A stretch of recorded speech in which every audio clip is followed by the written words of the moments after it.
We had a vision, it was a vision that predated me, that we would assert control over all of our healthcare system. We knew we could operate it better even before we did, which was decades ago at this point.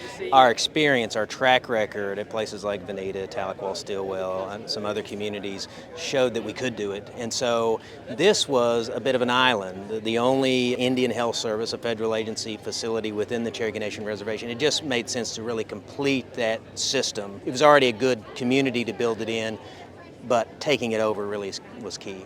What the increase was in response to was really the success early on at Claremore. So when we took over, the increase in patient load, I'm talking outpatient and some emergency room care, went up exponentially. I have to admit, we underestimated how much patient load would increase. When it increased, we had to make a decision. Do we go forward with a $255 million facility that will be very nice, but is not going to meet the future needs of this part of the Cherokee Nation? Or do we find more dollars, replan, concede that we underestimated things? And that's what we did. So here we are breaking ground on a $400 million facility, which will include a wellness center, state-of-the-art outpatient facility, and an emergency room. It really is going to serve the area well. The reason why Cherokee Nation Health Services is so great is because we don't put profit first, we put the patient first.